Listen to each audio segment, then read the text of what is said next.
शांति। आज 18 जनवरी 2026 की साकार मुरली है। बाप दादा के अनमोल महावाक्य पिता श्री जी के पुण्य स्मृति दिवस पर प्रातः क्लास में सुनाने के लिए मीठे बच्चे, ज्ञान रत्नों से झोली भरकर दान भी करना है। जितना दूसरों को रास्ता बताएंगे उतना आशीर्वाद मिलेगी। ओम शांति। मीठे बच्चों को यह पक्का याद रखना है कि शिव बाबा हमको पढ़ाते हैं। शिव बाबा पतित पावन भी है, सदगति दाता भी है। सदगति माना स्वर्ग की राशि देते हैं। बाबा कितना मीठा है, कितना प्यार से बच्चों को बैठ पढ़ाते हैं।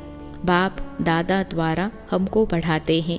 बाबा कितना मीठा है, कितना प्यार करते हैं, कोई तकलीफ नहीं देते। सिर्फ कहते हैं मुझे याद करो और चक्र को याद करो। बाप की याद में दिल एकदम ठहर जानी चाहिए, शीतल हो जानी चाहिए। एक बाप की ही याद सतानी चाहिए, क्योंकि बाप से वर्षा कितना भारी मिलता है। अपने को देखना चाहिए हमारा बाप के साथ कितना लव है, कहाँ तक हमारे में दैवी गुण है। क्योंकि तुम बच्चे अब कांटों से फूल बन रहे हो। जितना जितना योग में रहेंगे उतना कांटों से फूल सतो प्रधान बनते जाएंगे। फूल बन गए फिर यहाँ रह नहीं सकेंगे। फूलों का बगीचा है ही स्वर्ग। जो बहुत कांटों को फूल बनाते हैं उन्हें ही सच्चा खुशबूदार फूल कहेंगे। वह कभी किसी को कांटा नहीं लगाएंगे। क्रोध भी बड़ा कांटा है, बहुतों को दुख देते हैं। अभी तुम बच्चे कांटों की दुनिया से किनारे पर आ गए हो। तुम हो संगम पर। जैसे माली फूलों को अलग पॉट यानी बर्तन में निकाल कर रखते हैं, वैसे ही तुम फूलों को भी अब संगम युगी पॉट में अलग रखा हुआ है। फिर तुम फूल स्वर्ग में चले जाएंगे, कलयुगी कांटे भस्म हो जाएंगे। मीठे बच्चे जानते हैं पारलौकिक बाप से हमको अविनाशी वर्षा मिलता है। जो सच्चे सच्चे बच्चे हैं, जिनका बाप दादा से पूरा लव है, उनको बड़ी खुशी रहेगी। हम विश्व का मालिक बनते हैं। हाँ, पुरुषार्थ से ही विश्व का मालिक बना जाता है, सिर्फ कहने से नहीं। जो अनन्य बच्चे हैं उनको सदैव यह याद रहेगा कि हम अपने लिए फिर से वही सूर्यवंशी चंद्रवंशी राजधानी स्थापन कर रहे हैं। बाप कहते हैं मीठे बच्चे, जितना तुम बहुतों का कल्याण करेंगे उतना तुमको ही उजूरा मिलेगा। बहुतों को रास्ता बताएंगे तो बहुतों की आशीर्वाद मिलेगी। ज्ञान रत्नों से झोली भर कर फिर दान करना है। ज्ञान सागर तुमको रत्नों की थालियां भर भर कर देते हैं। उन रत्नों का जो दान करते हैं वही सबको प्यारे लगते हैं। बच्चों के अंदर में कितनी खुशी होनी चाहिए। सेंसिबल बच्चे जो होंगे वह तो कहेंगे हम बाबा से पूरा ही वर्षा लेंगे, एकदम चटक पड़ेंगे। बाप से बहुत लव रहेगा, क्योंकि जानते हैं प्राण देने वाला बाप मिला है। नॉलेज का वरदान ऐसा देते हैं जिससे हम क्या से क्या बन जाते हैं। इनसॉल्वेंट से सॉल्वेंट बन जाते हैं। इतना भंडारा भरपूर कर देते हैं। जितना बाप को याद करेंगे उतना लव रहेगा, कशिश होगी। सुई साफ होती है तो चकमक यानी चुंबक तरफ खींच जाती है ना। बाप की याद से कट निकलती जाएगी। एक बाप के सिवाय और कोई याद न आए। बाप समझाते हैं मीठे बच्चे अब गफलत मत करो, स्वदर्शन चक्रधारी बनो, लाइट हाउस बनो। स्वदर्शन चक्रधारी बनने की प्रैक्टिस अच्छी हो जाएगी तो फिर तुम जैसे ज्ञान का सागर हो जाएंगे। जैसे स्टूडेंट पढ़कर टीचर बन जाते हैं ना, तुम्हारा धंधा ही यह है। सबको स्वदर्शन चक्रधारी बनाओ, तब ही चक्रवर्ती राजा रानी बनेंगे। इसलिए बाबा सदैव बच्चों से पूछते हैं स्वदर्शन चक्रधारी हो बैठे हो? बाप भी स्वदर्शन चक्रधारी है ना। बाप आए हैं तुम मीठे बच्चों को वापिस ले जाने। तुम बच्चों बिगर हमको भी जैसे बेआरामी होती है। जब समय होता है तो बेआरामी हो जाती है। बस अभी हम जाओ। बच्चे बहुत पुकारते हैं, बहुत दुखी है, तरस पड़ता है। अब तुम बच्चों को चलना है घर। फिर वहाँ से तुम आपे ही चले जाएंगे सुखधाम। वहाँ मैं तुम्हारा साथी नहीं बनूंगा। अपनी अवस्था अनुसार तुम्हारी आत्मा चली जाएगी। जितना तुम बच्चे बाप के याद में रहेंगे उतना दूसरों को समझाने का असर होगा। तुम्हारा बोलना जास्ती नहीं होना चाहिए। आत्म अभिमानी हो, थोड़ा भी समझाएंगे तो तीर लगेगा। बाप कहते हैं बच्चे बीती सो बीती, अब पहले अपने को सुधारो। खुद याद करेंगे नहीं, दूसरों को कहते रहेंगे। यह ठगी चल न सके, अंदर दिल ज़रूर खाती होगी। बाप के साथ पूरा लव नहीं है तो श्रीमत पर चलते नहीं हैं। बेहद के बाप जैसी शिक्षा तो और कोई दे न सके। बाप कहते हैं मीठे बच्चे, इस पुरानी दुनिया को अब भूल जाओ। पिछाड़ी में तो यह सब भूल ही जाना है। बुद्धि लग जाती है अपने शांति धाम और सुख धाम में। बाप को याद करते करते बाप के पास चले जाना है। पतित आत्मा तो जा न सके, वह है ही पावन आत्माओं का घर। यह शरीर 5 तत्वों से बना हुआ है, तो 5 तत्व यहाँ रहने लिए खींचते हैं, क्योंकि आत्मा ने यह जैसे प्रॉपर्टी ली हुई है, इसलिए शरीर से ममत्व हो गया है। अब इनसे ममत्व निकाल जाना है अपने घर। वहाँ तो यह 5 तत्व है नहीं। सतयुग में भी शरीर योग बल से बनता है। सतो प्रधान प्रकृति होती है, इसलिए खींचती नहीं, दुख नहीं होता। यह बड़ी महीन बातें हैं समझने की। यहाँ 5 तत्वों का बल आत्मा को खींचता है, इसलिए शरीर छोड़ने की दिल नहीं होती है। नहीं तो इसमें और ही खुश होना चाहिए।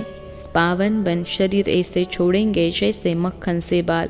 तो शरीर से सब चीज़ों से ममत्व एकदम मिटा देना है। इससे हमारा कोई कनेक्शन नहीं।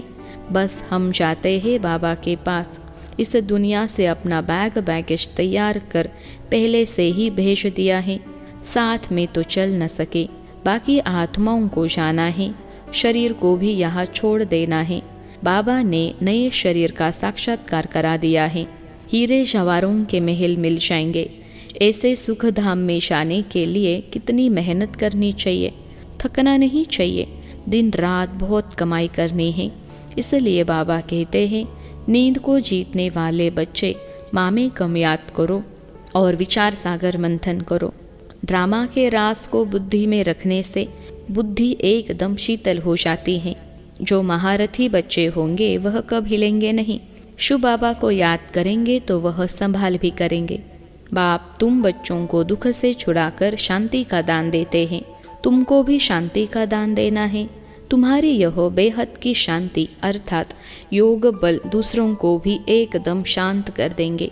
तुम बाप की याद में रहकर फिर देखो यह आत्मा हमारे कुल की है या नहीं। अगर होगी तो एकदम शांत हो जाएगी। जो इस कुल के होंगे उन्हों को ही इन बातों से रस बैठेगा। बच्चे याद करते हैं तो बाप भी प्यार करते हैं। आत्मा को प्यार किया जाता है। यह भी जानते हैं जिन्होंने बहुत भक्ति की है वही ही शास्त्री पढ़ेंगे। उनके चेहरे से मालूम पड़ता जाएगा कि बाप में कितना लव है। आत्मा बाप को देखती है। बाप हम आत्माओं को पढ़ा रहे हैं। बाप अभी समझते हैं हम इतनी छोटी बिंदी आत्मा को पढ़ाता हो। आगे चल तुम्हारी यह अवस्था हो जाएगी। समझेंगे हम भाई भाई को पढ़ाते हैं। शक्ल बहन की होते भी दृष्टि आत्मा तरफ जाए, शरीर पर दृष्टि बिल्कुल न जाए। इसमें बड़ी मेहनत है। यह बड़ी महीन बातें हैं, बड़ी ऊंच पढ़ाई है। वजन करो तो इस पढ़ाई का तरफ बहुत भारी हो जाएगा। अच्छा, मीठे मीठे सिखलते बच्चों प्रति माता पिता बाप दादा का याद प्यार और गुड मॉर्निंग। रूहानी बाप की रूहानी बच्चों को नमस्ते। हम रूहानी बच्चों की सिखलते रूहानी माता पिता बाप दादा को याद प्यार, गुड मॉर्निंग और नमस्ते बाबा नमस्ते। अव्यक्त महावाक्य। महावीर बच्चों के संगठन की विशेषता एक रस एक टिक स्थिति। महावाक्य है महावीर बच्चों के संगठन की विशेषता एक रस एक टिक स्थिति। तारीख है 9 दिसंबर 1975। महावीर अर्थात विशेष आत्मा। ऐसे महावीर विशेष आत्माओं के संगठन की विशेषता वर्तमान समय यही होनी चाहिए जो एक ही समय सबकी एक रस एक टिक स्थिति हो, अर्थात जितना समय जिस स्थिति में ठहरना चाहे उतना समय उस स्थिति में संगठित रूप में स्थित हो जाए। संगठित रूप में सबके संकल्प रूपी अंगुली एक हो। जब तक संगठन की यह प्रैक्टिस नहीं है तब तक सिद्धि नहीं होगी। संगठन में अभी ऑर्डर हो कि 5 मिनट के लिए व्यर्थ संकल्प बिल्कुल समाप्त कर बीजरूप पावरफुल स्थिति में एक रस स्थित हो जाओ, तो ऐसा अभ्यास है। ऐसे नहीं कोई मनन करने की स्थिति में हो, कोई रूह रिहान कर रहा हो और कोई अव्यक्त स्थिति में हो। ऑर्डर है बीजरूप होने का और कर रहे हैं रूह रिहान, तो ऑर्डर नहीं मानाना। यह अभ्यास तब होगा जब पहले व्यर्थ संकल्पों की समाप्ति करेंगे। हलचल होती ही व्यर्थ संकल्पों की है। इन व्यर्थ संकल्पों की समाप्ति के लिए अपने संगठन को शक्तिशाली व एकमत बनाने के लिए कौन सी शक्ति चाहिए? इसके लिए एक तो फेथ यानी विश्वास, दूसरा समाने की शक्ति चाहिए। संगठन को जोड़ने का धागा है फेथ। किसी ने जो किया मानो रॉन्ग भी किया, लेकिन संगठन प्रमाण व अपने संस्कारों प्रमाण व समय प्रमाण उसने जो किया उसका भी जरूर कोई भाव अर्थ होगा। संगठित रूप में जहाँ सर्विस है वहाँ उसके संस्कारों को भी रहम दिल की दृष्टि से देखते हुए संस्कारों को सामने रख इसमें भी कोई कल्याण होगा। इसको साथ मिलाकर चलने में ही कल्याण है। ऐसा फेथ जब संगठन में एक दूसरे के प्रति हो तब ही सफलता हो सकती है। पहले से ही व्यर्थ संकल्प नहीं चलाने चाहिए। जैसे कोई अपनी गलती को महसूस भी करते हैं लेकिन उसको कभी फैलाएंगे नहीं, बल्कि उसे समाएंगे। दूसरा उसको फैलाएगा तो भी बुरा लगेगा। इसी प्रकार दूसरे की गलती को भी अपनी गलती समझ फैलाना नहीं चाहिए। व्यर्थ संकल्प नहीं चलाने चाहिए, बल्कि उन्हें भी समा देना चाहिए। इतना एक दो में फेत हो, स्नेह की शक्ति से ठीक कर देना चाहिए। जैसे लौकिक रीति भी घर की बात बाहर नहीं करते हैं, नहीं तो इससे घर को ही नुकसान होता है। तो संगठन में साथी ने जो कुछ किया उसमें जरूर रहस्य होगा। यदि उसने रॉन्ग भी किया हो तो भी उसको परिवर्तन कर देना चाहिए। यह दोनों प्रकार के फेथ रखकर एक दूसरे के संपर्क में चलने से संगठन की सफलता हो सकती है। इसमें समाने की शक्ति ज़्यादा चाहिए। व्यर्थ संकल्पों को समाना है। बीते हुए संस्कारों को कभी भी वर्तमान समय से टैली यानी मिलान नहीं करो, अर्थात पास्ट को प्रेजेंट नहीं करो। जब पास्ट को प्रेजेंट में मिलाते हो तब ही संकल्पों की क्यू लंबी हो जाती है, और जब तक यह व्यर्थ संकल्पों की क्यू है तब तक संगठित रूप में एक रस स्थिति हो नहीं सकती। दूसरे की गलती सो अपनी गलती समझना, यह है संगठन को मजबूत करना। यह तब होगा जब एक दूसरे में फेथ होगा। परिवर्तन करने का फेथ या कल्याण करने का फेथ, इसमें समाने की शक्ति जरूर चाहिए। देखा और सुना उसको बिल्कुल समा कर वही आत्मिक दृष्टि और कल्याण की भावना रहे। जब अज्ञानियों के लिए कहते हो अपकारियों पर उपकार करना है, तो संगठन में भी एक दूसरे के प्रति रहम की भावना रहे। अभी रहम की भावना कम रहती है क्योंकि आत्मिक स्थिति का अभ्यास कम है। ऐसा पावरफुल संगठन होने से ही सिद्धि होगी। अभी आप सिद्धि का आह्वान करते हो, लेकिन फिर आपके आगे सिद्धि स्वयं झुकेगी। जैसे सतयुग में प्रकृति दासी बन जाती है, वैसे सिद्धि आपके सामने स्वयं झुकेगी। सिद्धि आप लोगों का आह्वान करेगी। जब श्रेष्ठ नॉलेज है, स्टेज भी पावरफुल है, तो सिद्धि क्या बड़ी बात है। सदा काल एक स्थिति में रहने वालों को सिद्धि प्राप्त न हो, यह हो नहीं सकता। इसलिए इसके लिए संगठन की शक्ति चाहिए। एक ने कुछ बोला, दूसरे ने स्वीकार किया। सामना करने की शक्ति ब्राह्मण परिवार के आगे यूज नहीं करनी है, वो माया के आगे यूज करनी है। परिवार से सामना करने की शक्ति यूज करने से संगठन पावरफुल नहीं होता। कोई भी बात नहीं जचती तो भी एक दूसरे का सत्कार करना चाहिए। उस समय किसी के संकल्प व बोल को कट नहीं करना चाहिए। इसलिए अब समाने की शक्ति को धारण करो। संगठित रूप में आप ब्राह्मण बच्चों की आपस में संपर्क की भाषा भी अव्यक्त भाव की होनी चाहिए। जैसे फरिश्ते अथवा आत्माएं आत्माओं से बोल रही है, किसी की सुनी हुई गलती को संकल्प में भी स्वीकार न करना और न कराना ही चाहिए। ऐसी जब स्थिति हो तब ही बाप की जो शुभ कामना है संगठन की वह प्रैक्टिकल में होगी। इसके लिए विशेष पुरुषार्थ अथवा विशेष अनुभवों की आपस में लेन देन करो। संगठित रूप में विशेष योग के प्रोग्राम चलते रहे तो विनाश ज्वाला को भी पंखा लगेगा। योग अग्नि से विनाश की अग्नि चलेगी। अच्छा, ओम शांति।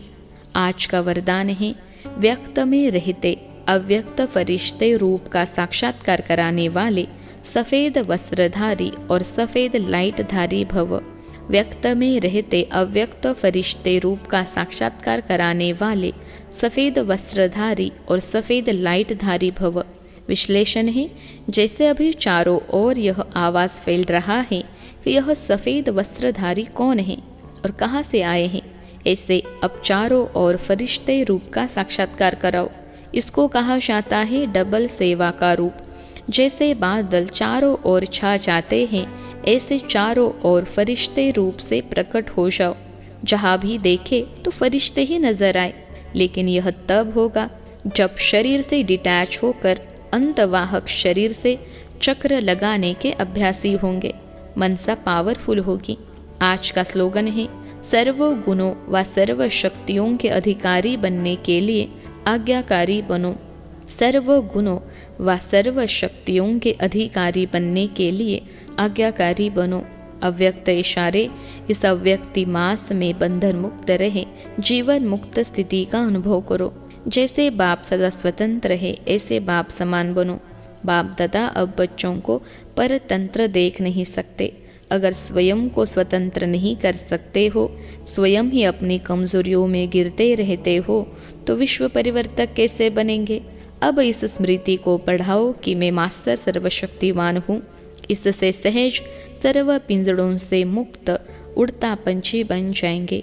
अच्छा, ओम शांति।